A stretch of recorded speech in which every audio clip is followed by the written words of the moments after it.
Tile map jau naudojame kaip bump map reliefiškumui kurti. Tile map galima naudoti ir kaip medžiagą objektui per diffuse map. Apskritai diffuse spalva tai yra ta spalva, kurią objektas atspindi, kai yra apšviečiamas dienos šviesos arba dirbtinės šviesos šaltinių. Kitaip tariant, tai yra apšviesto objekto spalva. Atsidarykime savo projektą būtas A-Link Max ir nuėję šone susikurkime paprastą plane. Suteikime plane bent 100 segmentų. Ir nueikime į Slate Material Editą. Spauskime raidelę M ir įsikelkime į sceną Vray MTL medžiagą. Tada kaip diffuse spalvą suteikime šiai medžiagai Tile Map. Susirandame, kur yra Maps ir įsikeliame Tiles.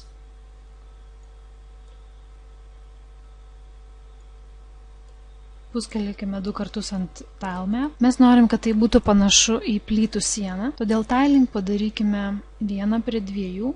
Tai yra pakeiskime V tiling į 2 vienetus ir tuomet mes norime, kad atrodytų kaip plytos, vadinasi skirtingų eilių plytų išdėliojimas turi skirtis. Tam pasirinkime Pattern Setup, Stack Bond, pakeiskime į Running Bond ir kaip matote pasikeitė ikonėlės rodymas.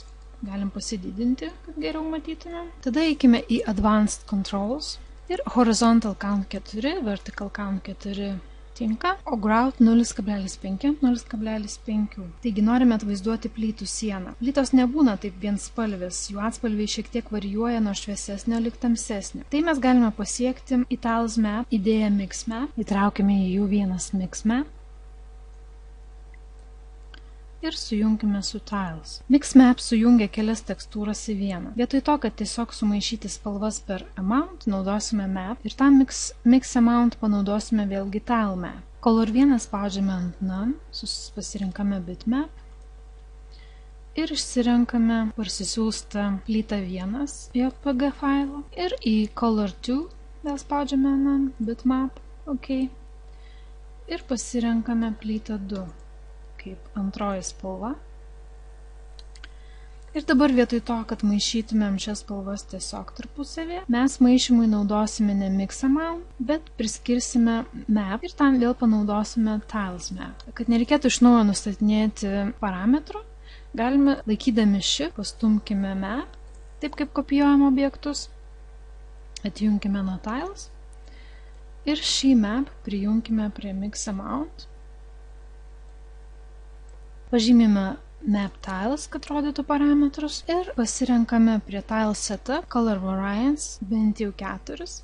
Šiaip su šiuo dydžiu galima varijuoti nuo 1 iki 100, bet viskas priklauso nuo elementų skaičiaus. Kaip matote, mūsų Tile Map pasidarė įvairesnių spalvų. Fade Variance reiškia spalvos išblukimo lygį ir būna nuo 0 iki 100, o kaip pagal nutylėjimą 0,05 šiuo atveju mums tinka šis variantas. Ir suteikiame dabar šią medžiagą mūsų plane objektui ir įgalinkime Show Shaded Material in Viewport. Jeigu norim visiškai tiksliai matyti, reikia pasirinkti Show Realistic Material in Viewport. Išjungiame Edged Faces su F3 ir toliau žiūrim, kokie čia dar yra parametrai. Grout Setup tai yra tarpų tarp plytelių spalva. Holes reiškia, jog tarpų glaistų užpildomas tam tikras kiekis ir plytų ploto. Jeigu mes suteiksime holes čia kokiu 10, pamatysime, kad pasikeitė mūsų plytelės rodymas ir tiesiog grout užpildo ir visą plytelės plotą. Kai norime pavaizduoti plytas, mums visiškai taip nereikia daryti.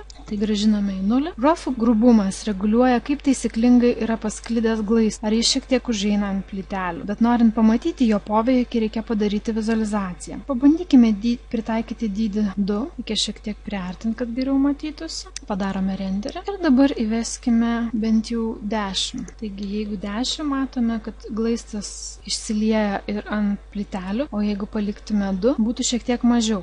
Tačiau mums reikėtų reguliuoti ne šito map dydį, nes šitas map yra naudojamas kaip spalvų maišymo, todėl įvedame 0 ir norint suteikti mūsų plytelėms realistiškumo, reikia mums nueiti būtent pirmąją nuo diffuse map ir čia pakeisti roughness į 2 ir matome, kad netaip taisyklingai pasiskirsto tarpai tarp plytelių. Taip pat matome, jog mūsų plytelės nėra rodomos tamsesnės, šviesesnės. Tai yra todėl, jog mes vis dėlto netame lygyje padarėme jas tamsesnės ir šviesesnės. Tai reikėjo padaryti iškart po diffuse map. Taigi suteikime šiai map color variance 2 ir dabar matom, kad plytelės yra skirtingus tonų. Pažiūrėjus į tiles map šitą matosi vienas rezultatas, tuo tarpu galutinį rezultatą mes gauname visiškai kitą. Ir iš tiesų čia atsiranda pilka spalva. Jeigu mes pažymėsime Gray Material, tai matysime, jog be suteiktos jam tekstūros, jos spalva yra pilka. Būtent ši spalva ir lenda maišančias spalvas. Todėl reikia šitam tiles suteikti color variance žemiau nei vienetą. Padarykim 0,7. Ir matome, kad pilkų zonų jau ir nebėra, visos jos yra atspalviai rausvos spalvos. Padarykim renderį. Na, dabar mūsų plytų sienai reikia suteikti tūrą. Tam naudosime šį kartą ne bump map, o specialų modifikatorių. Pritaikime sienai modifikatorių displays, tai pažymėjome plane, einame į modify ir pritaikome modifikatorių displays. Displays iš anglų kalbos išvertus reiškia išstumti. Čia yra parametras strength. Tačiau pirmiausia reikia priskirti kažkokį paveikslėlį arba map, kad modifikatorius veiktų. Sukurkime dar vieną tile map. Pažymėkime mūsų tile map, nuspauskime shift ir dabar tempkime tile viršų, atjunkime mazgą ir padarykime jį lygios spalvos, nes kitaip šios plytelės bus dar ir skirtingai iškilusios. Susirandame color variance ir įrašome 0. Ir dabar šį tile map nutempiame į map none. Ir mūsų klausia instance ar copy. Sakome instance, todėl kad vėliau reguliuojant šio tile parametrus, rezultatai matysis ir displays modifikatoriams. Spaudžiame OK. Ir kol kas nieks nepasikeitė, mūsų siena vis dar tai yra plokščia. Suteikime jai strength parametrą, kokiu 100. Ir matome, tai kas buvo balta iškilo į viršų, o tai kas buvo juoda liko žemai. Ir galime padaryti renderį, tai jau turime iškilusią plytų sieną. Parametras decay apriboja displays modifikatoriaus veikimą priklausomai nuo atstumo. Tai šiuo atveju mums nereikia šio parametro keisti, nes jis vietomis labiau išstumia, vietomis mažiau. Blur parametras esantis image skiltyje šiek tiek sušvelnina išstumimo efektą, tačiau mums šiuo atveju irgi nelabai tinka, kadangi jį taikant nebesutaptų plytelių glaisto ir jų kraštų vietos. Taigi matome, kad su tile map pagalba mes sukūrėme sienelę, tačiau ji gavosi labai taisyklinga. Todėl labiau primena plyteles nei tikras plytas. Norint sukurti tikroviškesnę plytų sieną, galima naudoti šiek tiek kitą taktiką, kurią dabar ir panaudosime.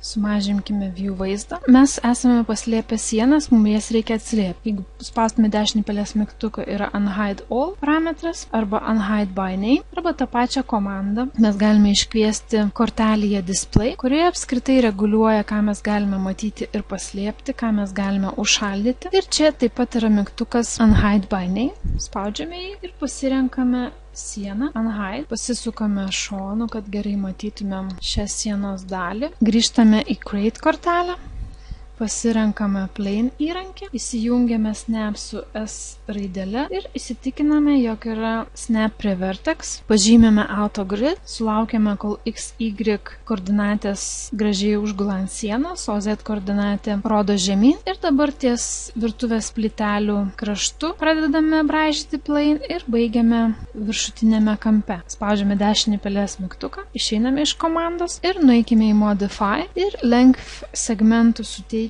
po 200 ir width 200. Tada pritaikykime modifikatorių displays ir pirmiausia suteikime paveiksliuką, spaudžiame jau šį kartą ne map, o bitmap ir pasirenkame atsisiųstą Brixby JPG, spaudžiame open ir dabar strength suteikiame apie 25-26 cm ir kaip matote pradeda kilti plytos ir šiek tiek reikia keisti jų mastelį, bet kad geriau viską matytumėm, pasitraukime plane šiek tiek į priekį, einame į create, spaudžiame W, išsijungiame snap režimą ir šiek tiek į priekį pastumėme mūsų plane. Grįžtame į modify ir dabar dar reikia pakeisti plytų sienos mastelį, tai eikime žemyn į maps, planar mums tinka, tačiau length pažymėkime 5000 mm, o width 8000 mm.